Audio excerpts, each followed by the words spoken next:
مولانا تحریک چلی، آپ نے بالکل درست فرمایا کہ کراچی سے لے کے خیبر تک سارے مسلمان سراپا احتجاج تھے اور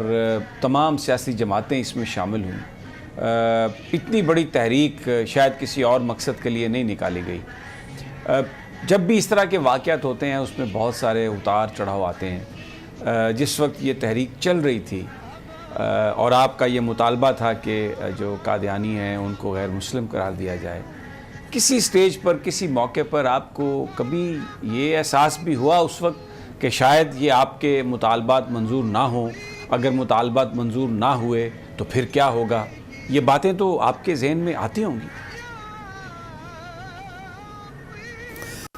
میں درخواست کرتا ہوں کہ اس وقت ہمارے پنجاب کے وزیر اعلیٰ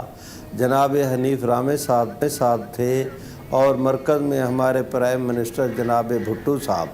آپ کو یاد ہوگا، تاریخ اپنے آپ کو دہراتی ہے کہ 1953 کی تحریک ختم نبوت میں جو قادیانیوں کے خلاف چلی تھی، چودھری ظفر اللہ کی وزیر خارجہ کے مقرر ہونے کے بعد رد عمل میں، تو اس تحریک میں قادیانیوں نے مسلمانوں کے جلوسوں میں شامل ہو کر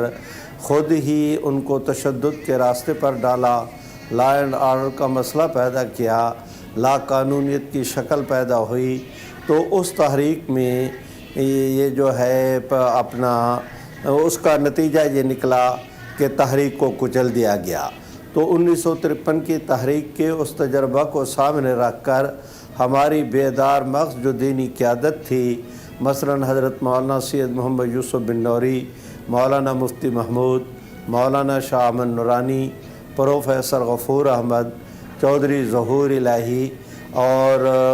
جو ہے علامہ احسان الہی ظہیر، سید مظفر علی شمسی، تو ان حضرات نے باہمی یہ فیصلہ کیا کہ اس تحریک میں ہم نے تشدد کو جو ہے وہ در نہیں آنے دینا اور ہم کوشش کریں گے کہ اسے پرامن رکھا جائے۔ چنانچہ پوری تحریک گواہ ہے اس بات کی کہ اللہ کے فضل و کرم سے آئینی طور پر گورنمنٹ سے مطالبہ کیا گیا اور اس وقت نیشنل اسمبلی میں مولانا مفتی محمود، مولانا عبدالحق صاحب، مولانا غلام غوث، مولانا عبدالحکیم، مولانا شاہ احمد نورانی، عبدالمصطفیٰ اظہری، مولانا صدر الشہید، ایک بھاری بھرکم ہماری دینی قیادت نیشنل اسمبلی کے اندر بھی موجود تھی، باہر بھی قیادت موجود تھی۔ تو باہر سے تحریک کے علاؤ کو پرامن طور پر ان حضرات نے روشن رکھا۔ نیشنل اسمبلی میں بھی چونکہ بھرپور نمائندگی موجود تھی، اس لیے ہمیں 100% یہ یقین تھا کہ اس دفعہ یہ ہماری تحریک نتیجہ خیز ہوگی۔ ہر چند کے گورنمنٹ کے بعض اقدامات کی وجہ سے تشویش ضرور پیدا ہوتی تھی کہ کوئی ابتلا پیش نہ آ جائے، لیکن ہم یہ نہیں کہہ سکتے کہ تحریک چلاتے ہی ہمیں یقین ہو گیا تھا کہ 100% ہمارے مطالبات مانے جائیں گے۔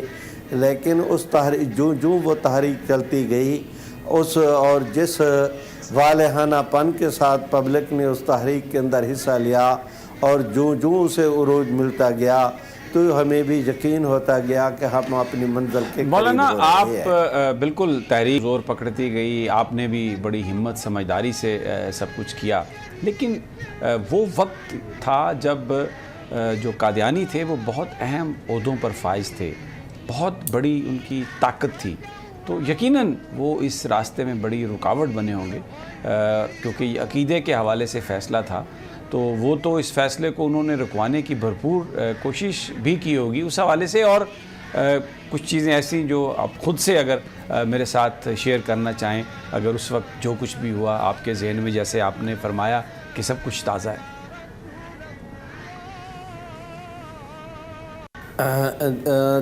دیکھیے، یہ واقعہ 29 مئی کو ہوا اور جون کے پہلے ہفتے میں ہماری نیشنل اسمبلی میں ہمارا وفاق کا بجٹ پیش ہونا تھا۔ تو بھٹو صاحب نے اس دوران میں تقریباً 2 ہفتے گزرے اور انہوں نے تحریک کے بانک پن کو دیکھا، تو وہ اب ایک بالغ النظر محب وطن قومی رہنما تھے، انٹرنیشنل فیم کے، وہ معاملے کی تہ تک پہنچ گئے کہ اس مسئلے کو حل کیے بغیر اب کوئی چارہ نہیں، چنانچہ انہوں نے آئینی راستہ اختیار کیا کہ بجٹ کے منظور ہونے کے بعد ہم اسے نیشنل اسمبلی میں بحث کے لیے لے جائیں گے۔ اس وقت اکثریتی پارٹی پیپل پارٹی تھی، اس کے سربراہ جناب بھٹو صاحب تھے۔ انہوں نے بہت ہی بالغ نظری کے ساتھ اعلان کر دیا کہ میں اپنے تمام تر پارٹی کے اراکین اسمبلی کو پارٹی ڈسپلن سے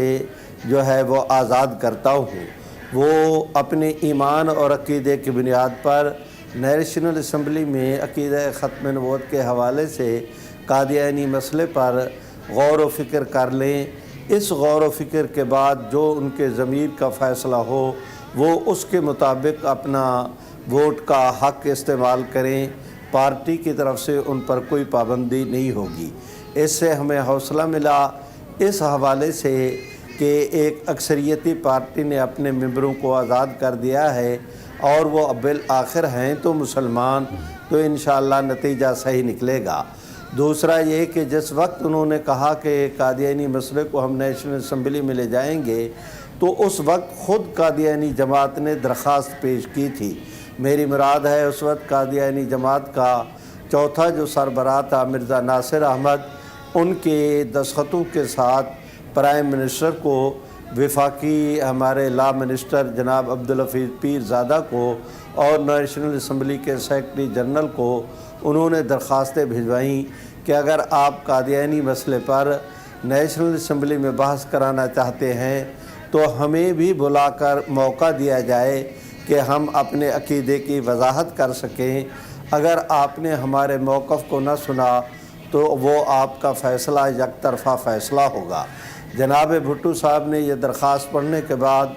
حزب اختلاف میں سے مولانا مفتی محمود، نورانی میاں، پروفیسر غفور احمد، ان حضرات کو بلایا اور مذاکرات کیے۔ ان کی رائے یہ تھی کہ شاید مولوی صاحبان قادیانیوں سے اتنی الرجی ہیں کہ ان کو سامنے بٹھانے پر راضی نہ ہوں، لیکن ہماری قیادت نے بڑی فراخ دلی کے ساتھ کہہ دیا کہ آپ ان کو نیشنل اسمبلی میں بلائیں، دنیا دیکھے گی کہ ہم اسمبلی میں رحمت عالم کی ختم نبوت کی خدمت اور اس کی وکالت کا حق ادا کریں گے۔ بھٹو صاحب اس پر ششدر بھی ہوئے، انہیں اس پر خوشی بھی ہوئی، چنانچہ قادیانیوں کو بلایا گیا۔ یہاں پر گو آپ نے مجھ سے پوچھا نہیں، لیکن ایک ضروری ہے کہ جس وقت فیصلہ کر لیا اپوزیشن اور گورنمنٹ نے کہ قادیانیوں کو بلانا ہے تو ایک عینی مشکل کھڑی ہو گئی، وہ یہ کہ قادیانی اسمبلی کے ممبر نہیں تو وہ اسمبلی کے فلور کو کیسے استعمال کریں۔ تو اس کا حل یہ نکالا گیا کہ پوری اسمبلی کو ایک کمیٹی کے اندر منتقل کر دیا گیا کہ اسمبلی کے ارکان وہ جیوری کے گویا ارکان ہوں گے اور ان کے جو سپیکر ہیں وہ اس کمیٹی کے چیئرمین ہوں گے، قادیانی بطور گواہ کے پیش ہوں اور یہ اسمبلی کے ممبران ان سے سوال کریں۔ چنانچہ یہ ایک آئینی راستہ اختیار کیا گیا، تو اس کی کارروائی کو نیشنل اسمبلی کی کارروائی قرار دیا، اس کمیٹی کی کارروائی کو نیشنل اسمبلی کی کارروائی قرار دیا گیا۔ یہ ایک راستہ نکلا، لیکن ایک اور مشکل کھڑی ہو گئی آئینی، اور وہ یہ کہ اسمبلی کے ممبران کی تعداد سینکڑوں میں، قادیانی جماعت کا جو لیڈر آئے گا وہ ایک آدمی ہے، اگر سینکڑوں آدمی اس سے سوال کریں، ایک آدمی جواب دینے والا ہو تو بہت ساری مشکلات پیدا ہوں گی۔ اس کا حل یہ نکالا گیا کہ اس کمیٹی میں سے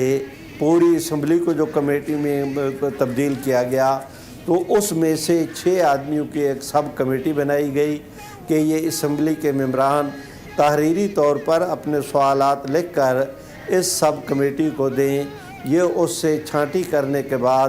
سوالات اٹارنی جنرل کو دے اور وہ اٹارنی جنرل صاحب پھر اپنی ثوابدید پر ان سوالوں میں سے جو چاہیں پھر مرزا ناصر احمد پر وہ سوال کریں۔ تو اب سوال کرنے والا بھی ایک آدمی، جواب دینے والا بھی ایک آدمی، یوں ہماری گورنمنٹ اور اپوزیشن نے ایک راستہ نکالا اس مسئلے کے آئینی حل کے لیے۔ سبسکرائب کریں اور بیل دبائیں تاکہ کوئی خبر رہ نہ جائے۔